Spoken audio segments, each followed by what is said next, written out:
Hey, Hey, how are you? good. Calling Chris Anderson. You're kind of in Tokyo. I kind Like of in Tokyo. Well, yeah, I see you in Tokyo. yeah. One is there's still talking about sushi back there, but I actually started this morning in Hiroshima. So, In but I'll be in Hiroshima. Tokyo this evening. Yeah, which is always uplifting. Um, I need to do trips about something fun, like kind of happy. I mean, Disney. yeah, Go Disney. to work for Disney as a Disney tour guide. I don't know, but it's just like I started out. This has been a month of the Pacific Wars, boy.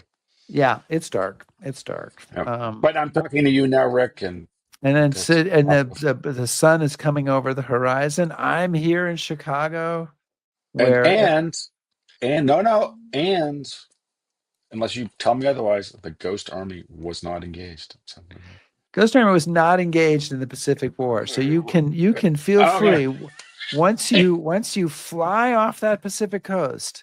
Yeah. And honestly, really, once you leave London and going to the west and start crossing the ocean, the Ghost Army is just not involved. You have massive campaigns, millions of soldiers, no Ghost Army.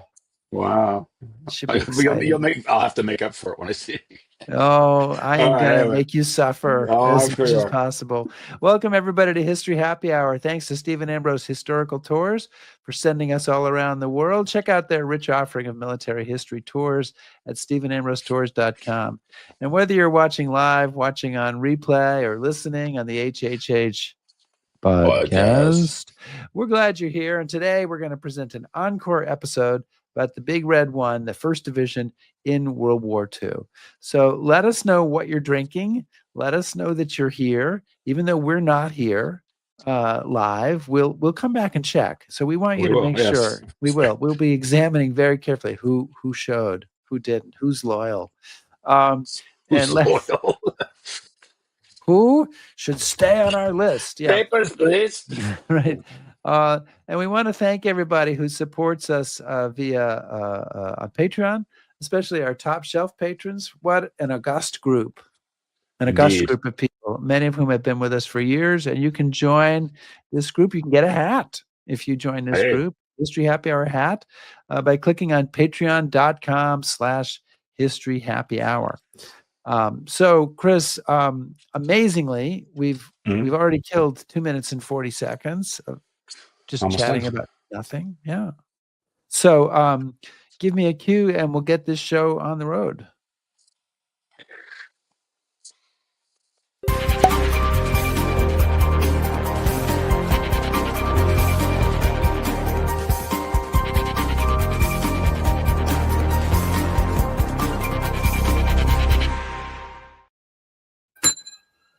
The bar is open. What's on tap?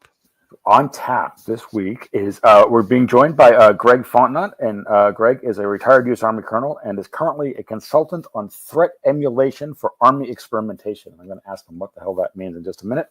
But more importantly, he is the author of the 1st Infantry Division and the U.S. Army Transformed: Road to Victory in Desert Storm, which was the winner of the 2017 Army Historical Foundation Award for Unit History.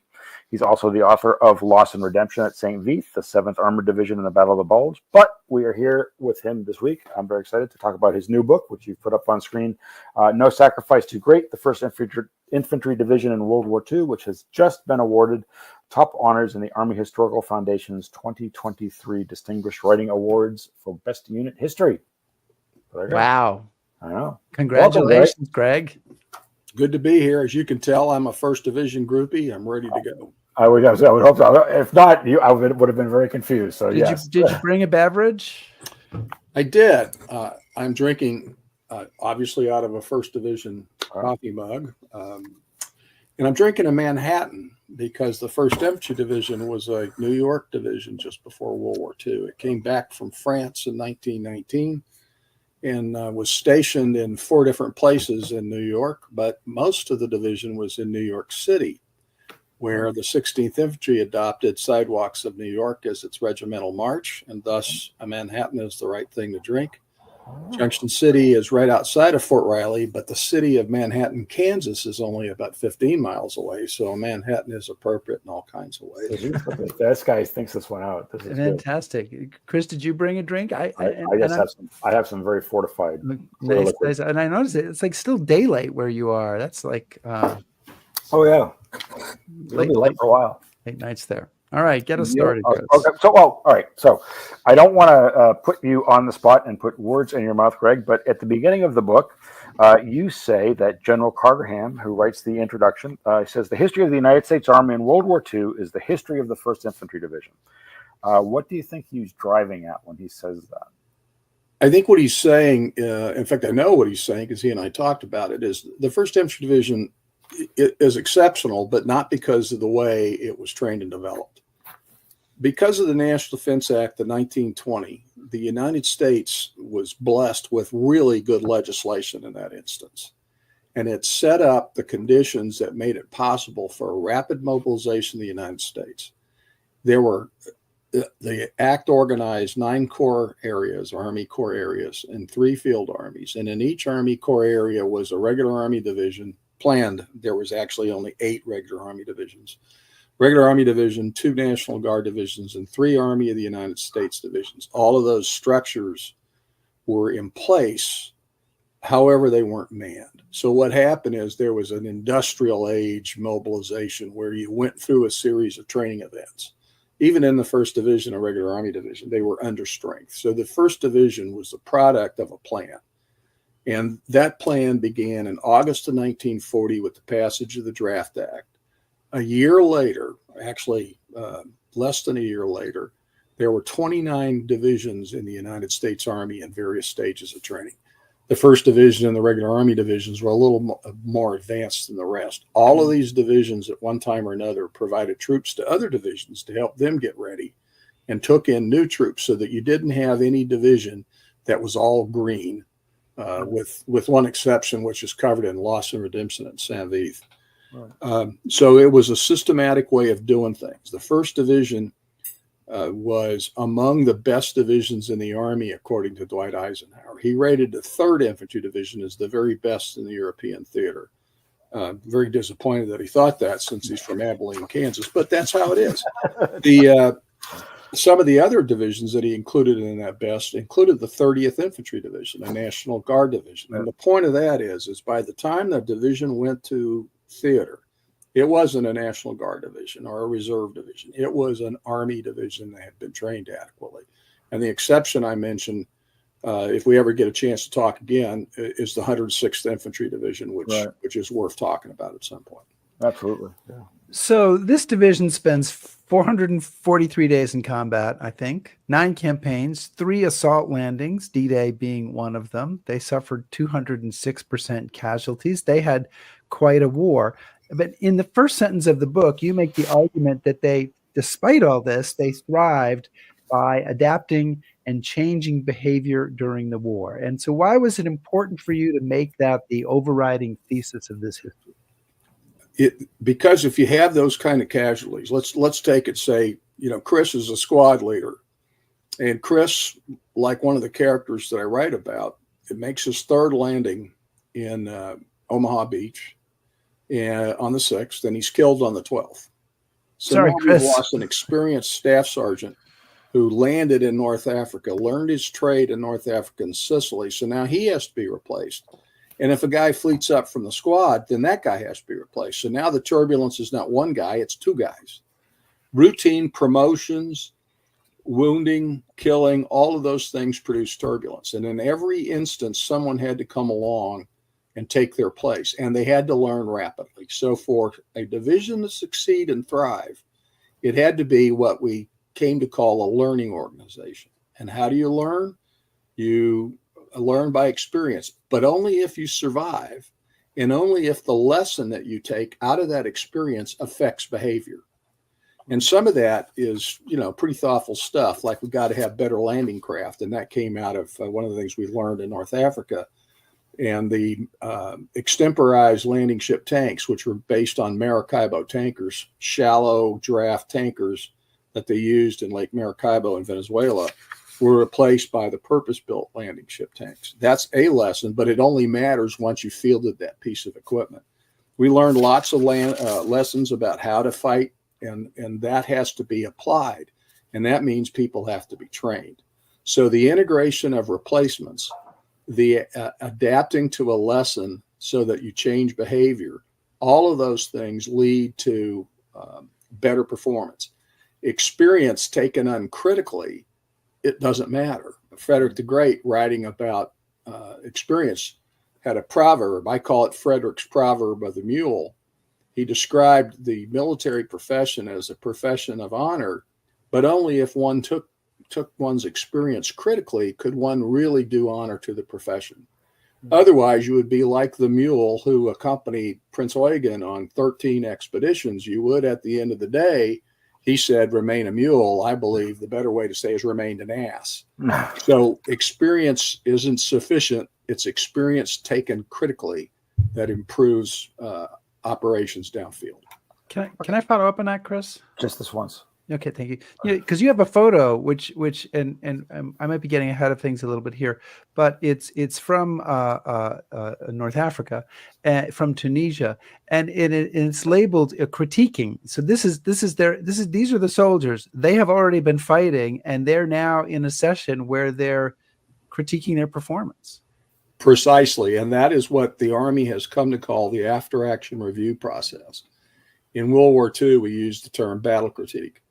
And in this instance, you're looking at the 16th Infantry, and it says on their tour, Tunisia, and then there's an arrow pointing to Ernie Pyle with his ubiquitous knit cap. You don't learn without exposing the mistakes you made, and we made plenty of mistakes in North Africa. Kasserine Pass, most people think the 1st Armored Division is the one that learned the most, but in fact, the 1st Infantry Division got battered pretty well in that fight too. In fact, I called the chapter on that the Wehrmacht as tutors. So you have something bad happen, and a way to learn from that is reviewing what happened. That tool got adopted in a big way in the 80s in the U.S. Army at the National Training Center, the Battle Command Training Program, these other training programs. You go through a really horrendous post-operation analysis by experts in the field. I got to be a part of that. I did 3 rotations at the NTC, and I can tell you the after-action process really works, and you can see it in action in World War II, both in the after-action reviews that divisions wrote, but in personal accounts of soldiers. One of the things we mentioned earlier is integration of replacements. In most movies, or many World War II movies, you get the story that no one wants to know the replacement because they're going to get killed in a few days. If you take that approach, you will certainly not prosper. So what you find in the story I found is virtually all of the men who were interviewed, and I used Cornelius Ryan's D-Day surveys, I used combat interviews, I interviewed 9 veterans, I think it's 9 of my own. By the way, don't agree for me to interview you because everyone I interviewed but one is now gone. What you find with those guys is they would talk about how they were received by the unit. And in the case of the 1st Infantry Division, and in fact, most divisions, the things that I've been able to find out is they either had a battle school where they integrated people formally and you went through 4 or 5 days of training, or you got taken by the hand and showed the ropes. So integration of replacements is important because it assures the survival of the rest of the squad, not just the replacement. So the idea that nobody wanted to know the replacements is really myth. Were there some stories like that were true? Of course. Yeah. So, Greg, we kind of take it for granted. 1st Infantry Division, the Big Red One, they're very famous. They're well known. We know about them from Normandy. But just to kind of set a baseline here, give us a little bit of their backstory. They'd seen some pretty distinguished service during the First World War. So, they're not starting from scratch. So give us a little bit where they come from and what their background is. Yeah, the 1st Infantry Division, to this very day, thinks of itself as unique for a number of reasons. It was, to start with, organized in April 1917, and it was literally the first modern U.S. division. Of all the 1st divisions, and there are many of them, 1st Marine Division, 1st Cavalry Division, 1st Armored Division, 1st Infantry Division, but the very first, and it was called just the 1st Division, was in fact the 1st Infantry Division, organized out of 4 regular Army regiments, the 16th, the 18th, the 26th, and the 28th. The 16th stood in the line at Antietam. The 5th Field Artillery, one of the division's artillery battalions, the oldest unit in the Army, is in that battalion. It's D Battery, 1st Battalion, 5th Artillery, which was Hamilton's own. And artillery or not, they took Redoubt number 10 at Yorktown. So it has a long and serious tradition. In 1940, after they were mobilized, the 18th Infantry Division had an organization day. An organization day is when a soldier graduated from basic training inside the regiment and matriculated into the regiment into a unit. That day, the guy that was the keynote speaker for that matriculation or that organization was a brigadier general retired who was a veteran of the 18th Infantry in the Civil War. So we're talking about unit histories that went back a long way. They were proud of their record at Cantigny in World War I, as well as Soissons, Saint-Mihiel, and other battles. And many of their leaders were graduates of the 1st Division in World War I. Teddy Roosevelt famously commanded a battalion in the 26th Infantry Regiment in World War I. He was very badly wounded. Quick side story, nothing to do with today, but since it is happy hour, we should mention that the division has a division wine, Chateauneuf du Pape, which was the wine that Teddy Roosevelt had brought to him when he was recovering from wounds in the hospital. And so it is to this very day, the regimental wine. Chateauneuf du Pape is a very nice wine. And so we have that at the division, the annual division dinner in April of every year. That dinner started, by the way, in 1919, and has continued with some exceptions ever since. So it has a long history. And by the way, the National Guard divisions and the oldest units in the U.S. Army, the oldest unit in the U.S. Army is not the 5th Artillery. It is D Battery 5th Artillery. It's actually a National Guard unit. Yeah. So all of our units have long histories. That was a long answer. I'm sorry. No, it's not a lot. No, I think it's important that people know kind of where this unit is coming from. Right? And they took pride in that, and I think they still do. I had hung out in the mess hall this last summer in the 2nd Brigade, and I think they still do. I think the young soldiers still have a sense of what that is. And that's true of the Marines and the Navy. You know, the traditions of the various services are important, and I think they're useful in getting the youngsters on board. Mm-hmm. One of my friends who was a World War II veteran, John Jarvie, liked to say, said it was a big war and everybody went. And I wonder what you can tell us about the soldiers who make up the 1st Division. So now you know a little bit about their history. You know, what kind of soldiers are these? Is this like the movie where there's an Italian guy and a Jewish guy and a MIT guy, or what is it? What's different? And then, in what ways does that makeup change as they go through the carnage of war? The core of the 1st Division in 1940 was really New York. There were lots and lots of New Yorkers. As a consequence, there were boatloads of Italians. In fact, when the 1st Division was in Sicily, they were letting Italian soldiers, Sicilian soldiers to be precise, go home on the weekend to see the family at the conclusion of the campaign. But as the war wore on, of course, draftees came into it, and they were acculturated, if that's the right word, to the 1st Division. In fact, in Sicily, a number of things happened of interest before Sicily. In order to fight the campaign in Sicily, they had to replace some 1,500 casualties from the North African campaign. Almost 3,000 casualties. Some of those were sick, some of those were wounded, some were killed. 1,500 of them came from the 3rd Infantry Division, including Walter Ehlers from a small town in Kansas, Junction City to be precise. He was a 3rd Infantry Division soldier, but he won the Medal of Honor in the 16th Infantry of the 1st Division. So that the New York contingent began to decline in size as replacements from other units came in the case of Walter Ehlers. as well as soldiers who had been drafted or had enlisted after the war had begun. And they joined the division either in North Africa or in Sicily. And so you then had soldiers from all walks of life, so to speak, as in the movies. And the other thing that changed is the physical requirements changed. There's a great book called The Rise of the GI Army, written by Paul Dixon, who gets into that. The original, and also the Army's medical history gets into it. Originally, the Army standards precluded a lot of people from coming in. Of the 1 million drafted in the first draft act, 100,000 were sent home. A lot of the reasons they were sent home was malnutrition. Yes, malnutrition in the United States was a fact in the late 30s. So you had malnutrition as a problem. Then you had the problem of dentistry. You had to have, and I can't remember if I got the number right, it's either 12 or 16 opposing teeth. So you only had to have about half your authorized teeth, as long as they were opposing, so that you could chew your food. Later on, they put dentures in people's mouth in order to get more people eligible for the Army. You had a height requirement for the Army. I think it was pretty.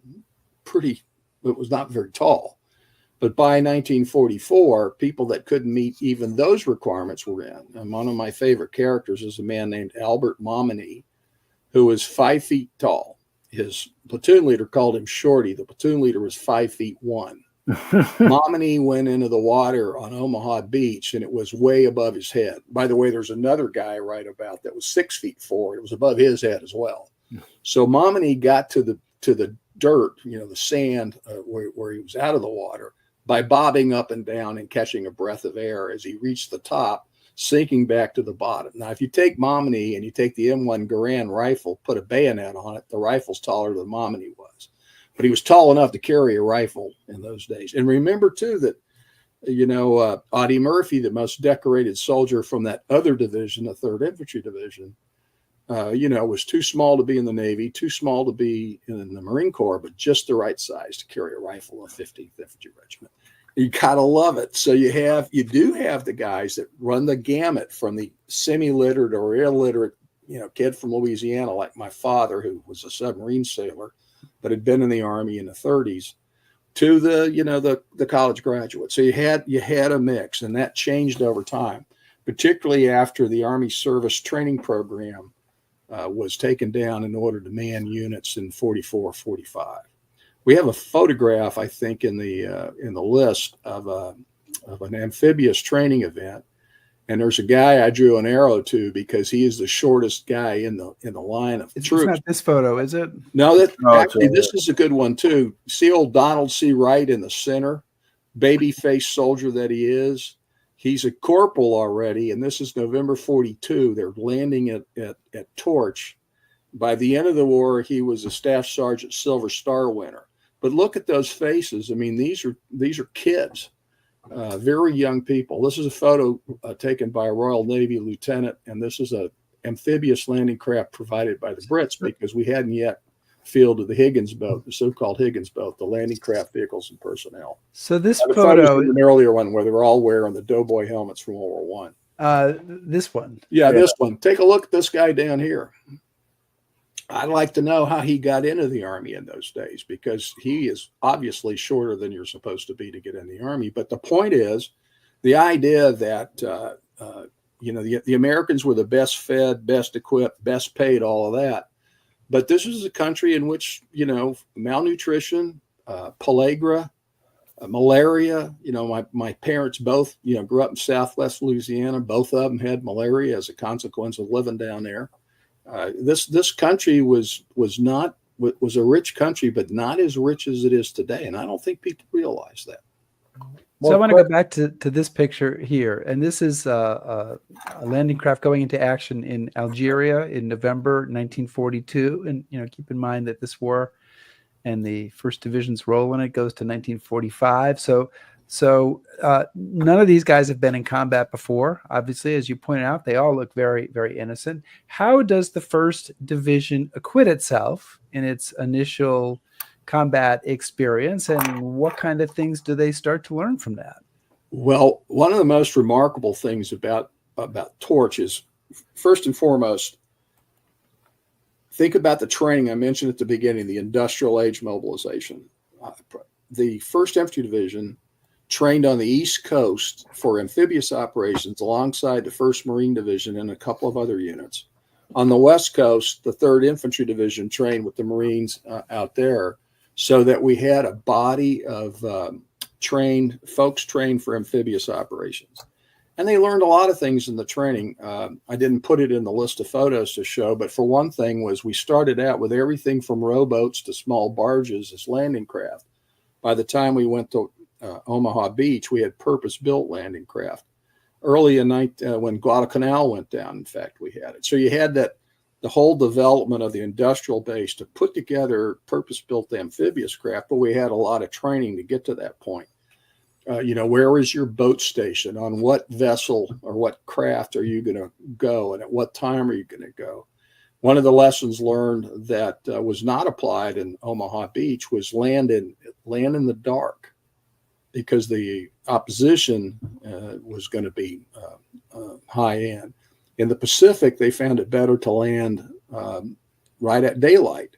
So that got applied in Omaha Beach, which maybe wasn't the right place to do it, because the density of the defenses on Omaha Beach were generally larger than they were greater than they were in the Pacific. That isn't true in every case. I mean, Tarawa, for example, it certainly wasn't true. Guadalcanal going in at sunup was no problem, because there really wasn't much of a defense there. So it varied. But you went ashore at Omaha Beach in the daylight, you were going to get shot at, because they had pretty hefty defenses along Omaha Beach. So, but Greg, I mean, one of the things that I really found fascinating about the book was that discussion of, kind of that interwar period and where we're starting. And I think most people are aware that we were starting from a pretty low point. But as you stress in the book, and as we go through some of the campaigns, the Army's adapting, it's changing. What I would be curious about at this point would be, is the 1st Division internally leading this change in this evolution, or are they just like everybody else? Is there something special about what the 1st Division is doing as the early days? I don't think they were particularly special. I think the fact of the matter is, during the interwar period, a rich body of doctrine was developed, despite the fact that the Army at one point only had 250,000 people in it. And I forgot to mention the leadership of the 1st Division in talking about North Africa. Let's go back and I wanted to talk about Terry Allen, for example, was one of Marshall's chosen, and he was a cavalry officer. And there's old Terry in the middle with the 2 stars. He was a cavalryman who had taught at the infantry school, and the artillery commander for the 1st Infantry Division at Torch was Clift Andrus. Andrus and Allen were typical of the era. They grew up, they were the sons of soldiers. They honestly grew up together in part at a place called Fort Apache. Yeah, no kidding, Fort Apache. Andrus's dad was a cavalry officer. Allen's dad was an artilleryman. They both decided to go in the military, but they were going to take the opposite branch of their dad.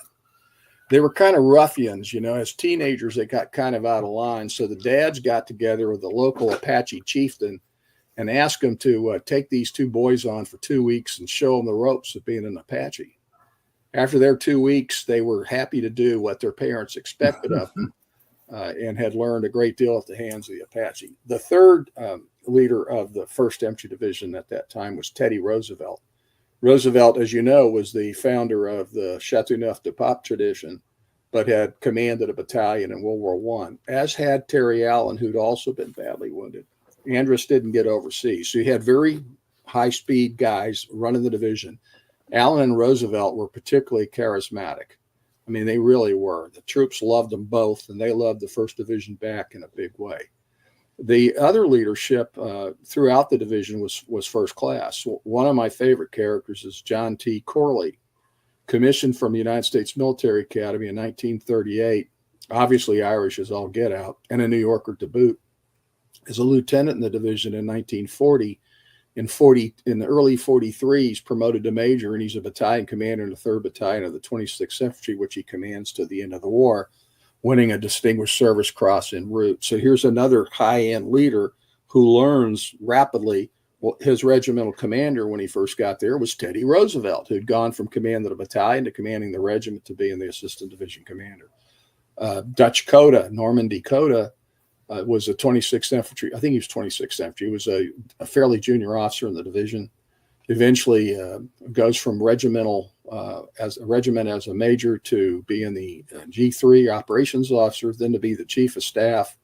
And then he leaves the division after Sicily to be an assistant division commander. He lands at Utah Beach as the ADC of the 4th Infantry Division, alongside Teddy Roosevelt, who landed as a supernumerary officer.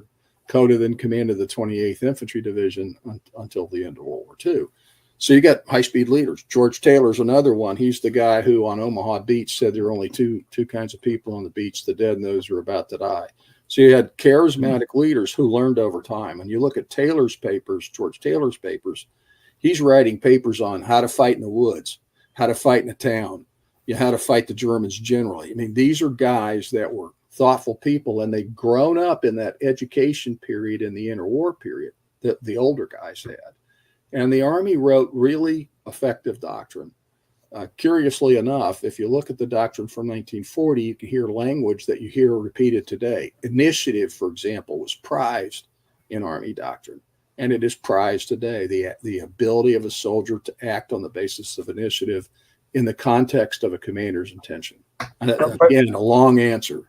But kind of picking up on this, though, I mean, I don't want to kind of throw a wrench in the works, but I would like some maybe talk about this, because Allen and Roosevelt both, they perform well, but they're relieved. And they're relieved somewhat controversially. So maybe you can talk a bit about that and say, is their relief a good thing for the division, a bad thing for the division? And what comes next? And well, the answer is whether it was a good or a bad thing is yes and no. Can I build on that question? I just want to build on Chris's question as we're following the same ideas, because Omar Bradley has this kind of antagonistic relationship with Terry Allen and with the 1st Division. And early in the fighting in Sicily, when there still aren't many troops ashore, and the 1st Division manages to repel a powerful German counterattack, and Bradley says, after the war, he says, only the perverse Big Red One, with its no less perverse commander, was both hard and experienced enough to take that assault in stride. So, I mean, clearly he's got an attitude about them going into this. Yeah, neither Bradley nor Patton liked the 1st Infantry Division, and the 1st Infantry Division didn't like either of them back. And more about that. Now, Ernie Pyle made Bradley the soldier's general, but he was no more a soldier's general than I am. Right. The record will show I never made brigadier general.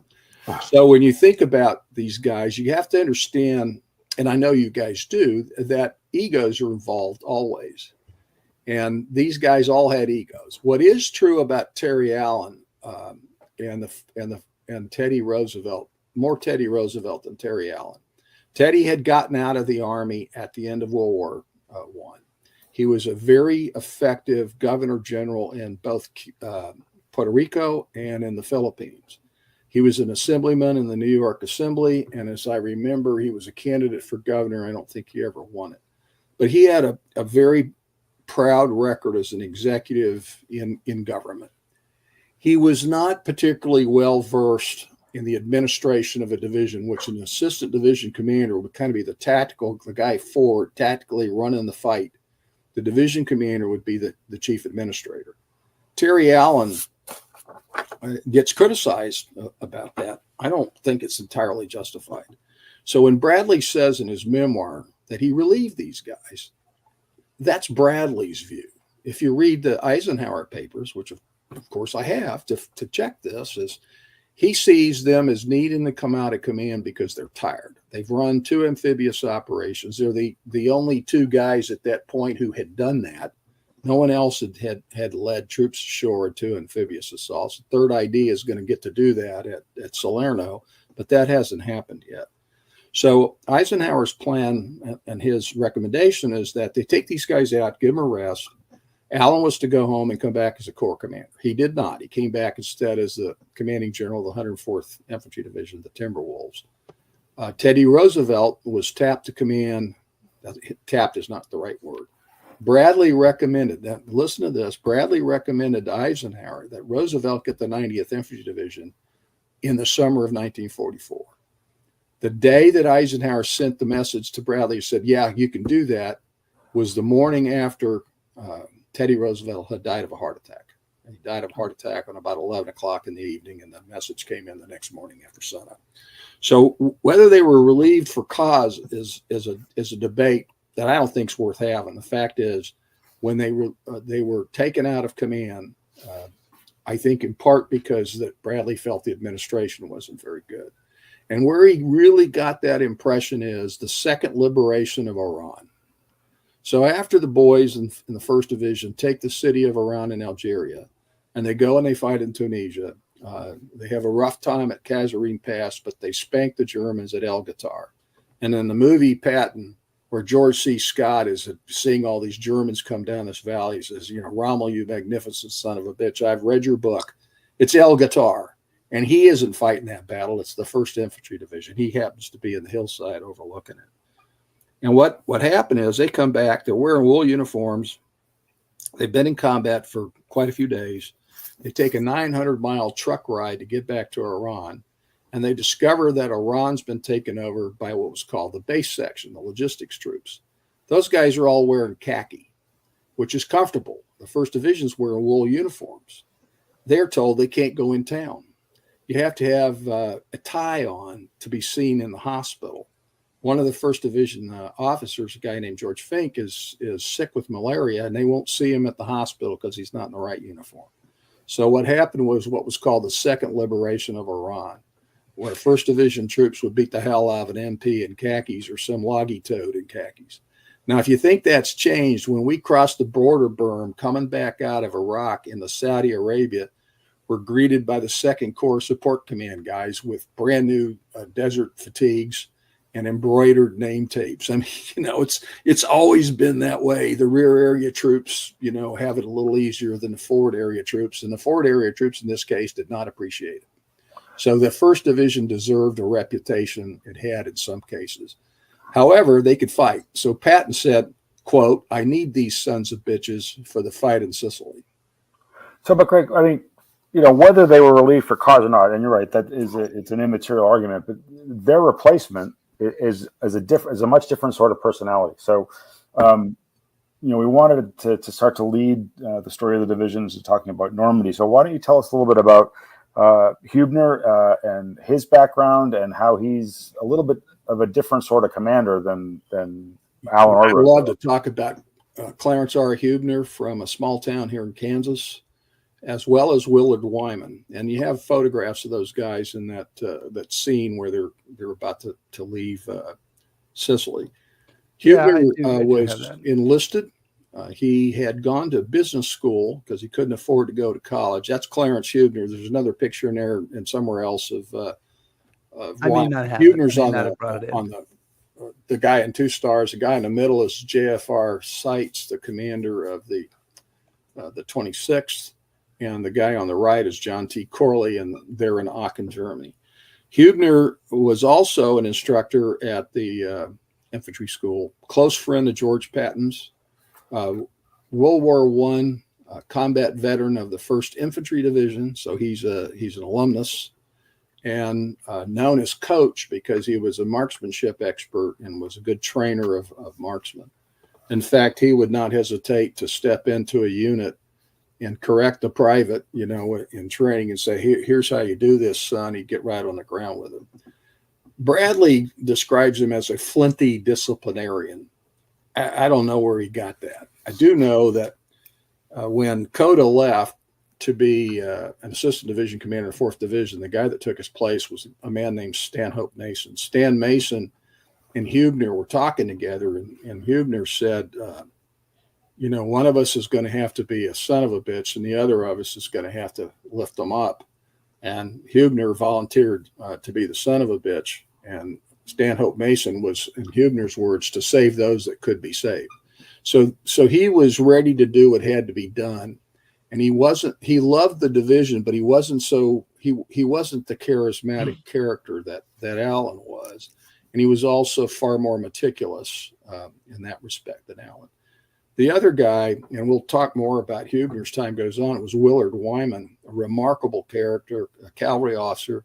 Mandarin Chinese speaker who was in China in the interwar period and was given the task of mapping the Gobi Desert, for crying out loud, which he did. And then he also helped lead Stilwell's headquarters when they walked out of Burma on foot. Wyman was leading the way.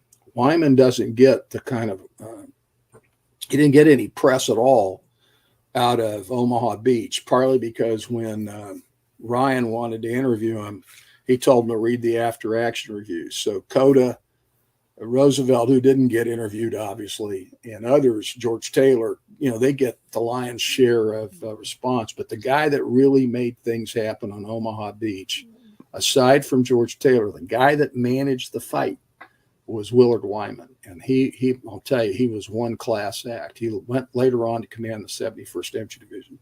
So in the persons of Huebner and Wyman, Andrus stays on. You have three consummate professionals. There wasn't a better artilleryman probably in the artillery than Andrus. He later on commanded the division, and after World War II, he was the guy that ran the artillery school. He was the guy that set the standards for organization and doctrine of artillery. So you have high quality guys, and they understand how to take on the preparation matter. Huebner, by the way, had been in the Allied Forces headquarters staff for Torch, so he knew amphibious operations from the higher echelon, and now was going to get to practice it at the division echelon. So you've talked a little bit about the officers. Talk about the state of this division as they're preparing to go into Normandy. So they have fought in North Africa and Sicily. They've been, around now for like almost 2 years in action. They've got a lot of tired veterans, but they also have a lot of new draftees who've never been in action at all. The veterans probably wish that they could go home at this point. The draftees are wondering what's going on. What is the state of the division in England in the spring of 44, and what is Huebner doing to ready it for action? That's a great question, because one of the things you alluded to, which is very important, is these guys, many of them in the 1st Infantry Division said, we've done our bit. We need to be rotated home. Well, there was no rotation scheme for the infantry. There was for the Air Force, but bear in mind, to do that, you had to survive 25 missions, and nobody made that goal till 1943. So if you wanted to get into the 8th Air Force, that was not going to be a solution to getting home alive. So the problem was you had a combination of issues. When the 1st Infantry Division was going to be pulled out of Sicily and sent to the UK to train to go to Omaha Beach, they were cadreed as the 3rd ID had been for them. This time they sent 1,500 plus people to the 3rd Infantry Division to plump them up for Salerno, so that the 3rd ID didn't take a whole bunch of rookies to war. So now you have the veteran group has shrunk by KIA, WIA, and sickness, and you now have some of those veterans sent to the 3rd Infantry Division. So you have a large tranche of replacements coming in. And the stories that they tell about being trained and shown the way in the fall and spring in 1944 is actually quite good. The 1st Division did a really good job with that. They established a battle school where you came in and you were taught everything from the traditions and customs of the division. I don't suppose they all learned about Chateau Neuf de Pape, which could have led to looting later, but they were taught the way of the division and how to do their jobs. And the reports on that are uniformly good. By then, too, the equipment problems that they had suffered getting ready for North Africa and again in Sicily had been solved. For example, the platoon leader of the cannon, one of the cannon platoons in the cannon battery in one of the infantry regiments, didn't get to read the doctrine for cannon artillery until he was helping the 9th Infantry Division learn how to use howitzers in a cannon company or cannon battery. They call it cannon company. But by 1944 in England, that problem had been solved.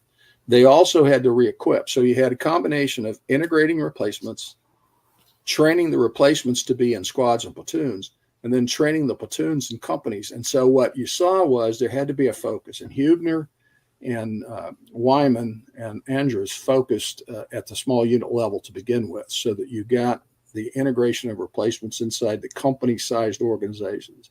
And in these companies' organizations, they had a fundamental non-doctrinal solution to a problem, which is when you put 31 guys in an LCVP, which is what an LCVP would take, you are 13 short of a platoon.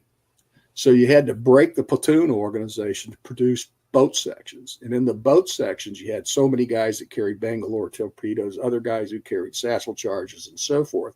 So you generated a new kind of unit. So you're doing two kinds of training simultaneously. How do I train to fight in a platoon in a company on the one hand, and how do I train for the specialized operation of breaking onto the beach? And that varied by unit, of course. So you had all of that coming up, so small unit level up to higher unit level, and then rehearsing landings at Slapton Sands. And everybody, I think, will probably have heard the story of how E-boats got into the middle of that one night and killed 800 sailors and soldiers in a rehearsal of the 4th Infantry Division on Slapton Sands in the spring of '44. But all those things had to happen to make it worthwhile. So the other thing I would add to that is Huebner was a can-do guy that would get down on the ground with the troops. And in fact, at one point, he got in a foxhole, let a tank drive over it, so the troops would know, as they had learned at El Guitar, and they learned again with the Hermann Goering Division on the beachhead at Sicily, you can survive tanks overrunning your position. You get up and shoot them in the back end as they go by. And this, one of the privates sees Huebner do this, and he says to his platoon leader, "Damn, the old man knows his business." Well, yes, he did, and that matters to the youngsters. And bear in mind, these guys, might have been draftees, but they weren't unwilling draftees.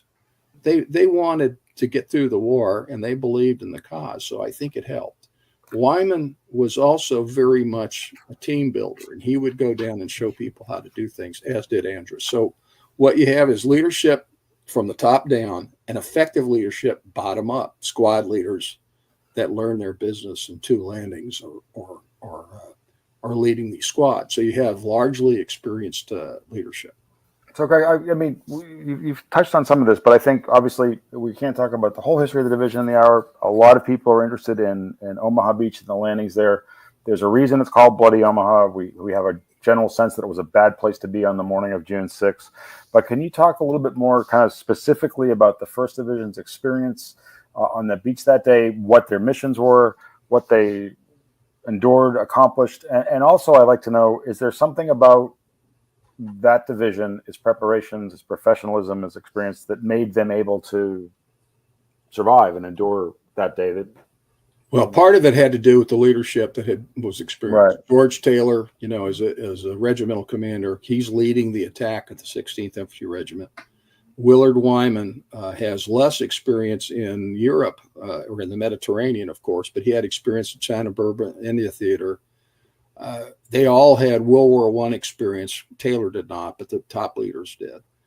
The thing that made Omaha Beach difficult was the beach is concave. That is, you're attacking to the south. And that's the other thing that gets a little bit confusing about Omaha Beach. I mean, I'm misoriented when I start thinking about that, because north is at the top of the map, right? Right. And you're attacking towards the bottom of the map.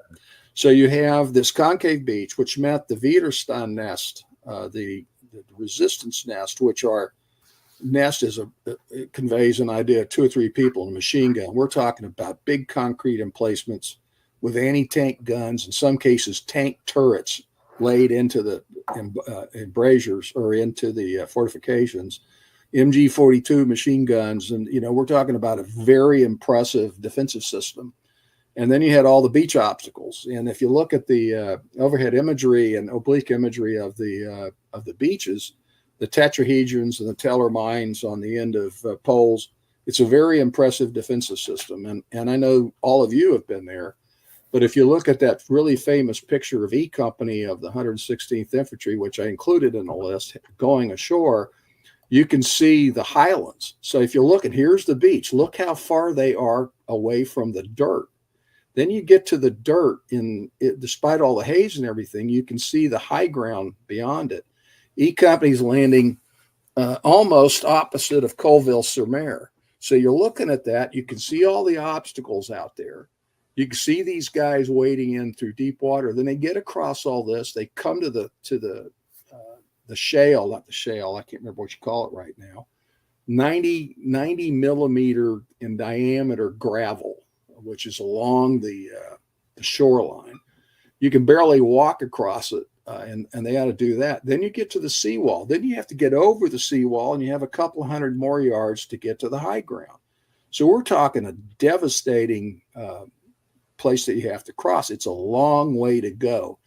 You're soaking wet, you're under fire, and you're carrying a hell of a load. I mean, it's just not going to be easy, even if no one is shooting at you. Mm-hmm. So that's the first thing. The second thing is there's a current flowing from west to east. And if you look at what happened on that, 2 regiments land under the control of the 1st Division. The 16th Infantry Regiment on the left or east, the 116th Infantry Regiment of the 29th Infantry Division on the right or west. And one of the boat sections, one of the LCVPs from the 116th winds up, and it was supposed to land in the center of the 116th sector. They wind up all the way on the left of the 16th Infantry Regiment sector. So you have this neat plan. I think it was 26 waves. And the first wave is shot to hell. And oh, by the way, they don't land where they're supposed to. You have some boat sections that wind up landing elsewhere, and they start the war from wherever they are. Then you have a couple of boat sections, one of them led by a company commander, says, okay, I'm going to go where I'm supposed to. So he convinces the teenage coxswain that they're going to sail parallel to the beach to get to the right place under fire the whole time. So it is really tough. And there's only 800 guys in the first wave, 800 against about twice that many defenders. Those are not good odds, let alone when you're soaking wet and half drowned getting ashore. And oh, by the way, you've been throwing up for the past 5 hours. We put those LCVPs into the water about 2 hours out in terms of the travel time it took them. I have a photograph of DUKW, a 2.5-ton amphibious truck going passing the USS Texas. There it is. Now look at that. These guys have got 2 hours to go to get to the beach because the Texas was 10 miles offshore. And these things on a good day in calm water can go about maybe 6 knots, a little less than that. So it's probably 2 hours to the beach. Now, how would you like to make that ride? And oh, by the way, look at the LCVP in the background, and it's just now crossing the Texas, heading back to take another load. We're talking about a long, difficult way. So how do we win this fight? Because people like John Spaulding of the 16th Infantry, a lieutenant, Joe Dawson, another lieutenant, and various lieutenants out of the 116th Infantry Regiment, by God, we're going to get it done.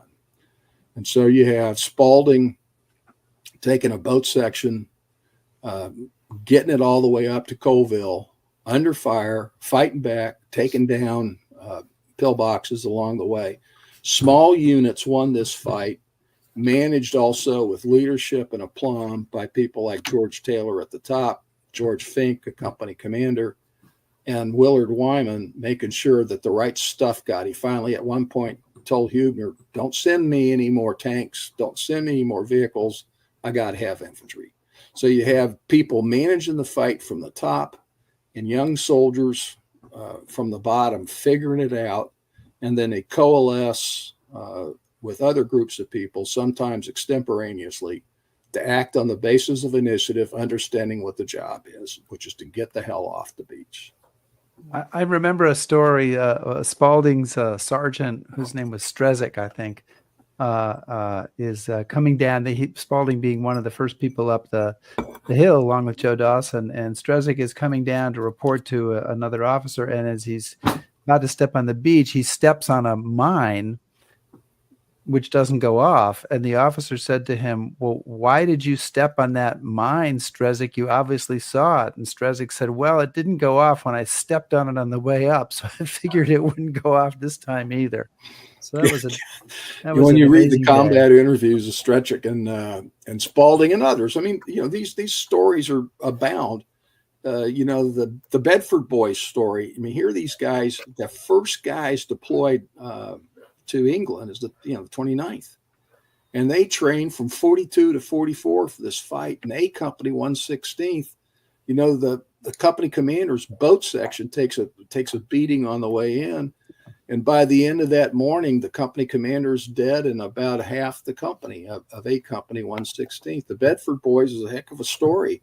And that happened to a lot of boat sections. And yet the survivors got the job done.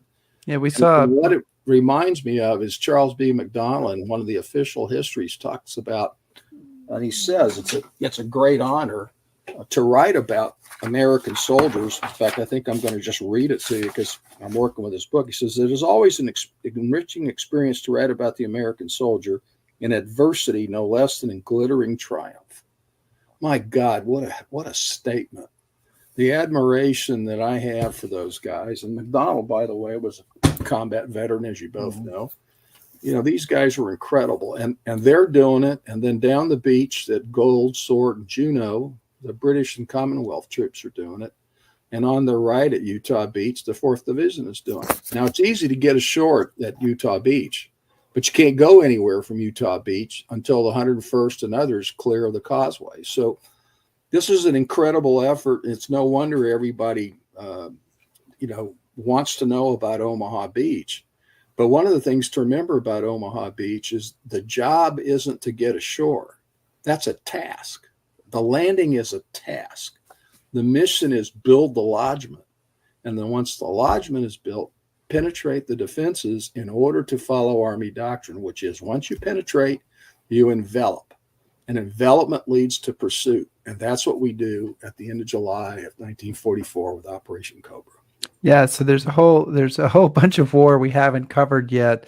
The race across France, the 1st Division's battle for Aachen, the Hurtgen Forest, the Battle of the Bulge, and then eventually their drive. We like to think the war is over when we cross the Rhine, but a month later, the 1st Division's driving into the Harz Mountains in Czechoslovakia and having all sorts of stuff going on there. So you can check it out by looking at the book by Gregory Fontenot, No Sacrifice Too Great, the 1st Infantry Division in World War II. And Greg, thank you so much for coming on today and for sharing not only your knowledge of the 1st Division, but kind of also your own combat knowledge, which kind of helps you interpret it in a very useful way. And also other cocktails that we weren't aware of. Yes. That's what I'm talking about. I hope you'll have me back maybe to talk about my other favorite unit, the 7th Armored Division. I would love to do that. Get me at the drop of a hat, and I'll bring the hat if you want to. Okay. Are there cocktails to go with the 7th Armored Division? Oh, I can think of one. Okay. Well, it takes place in Belgium. They drink beer and other things there. They do, and some of the best beers in the world are Belgian beers. Thank you so much for having me on, guys. I really appreciate it. Thanks so much. We'll say goodbye, but hang on, and we'll say goodbye to you off the air. So thank you so much for joining us.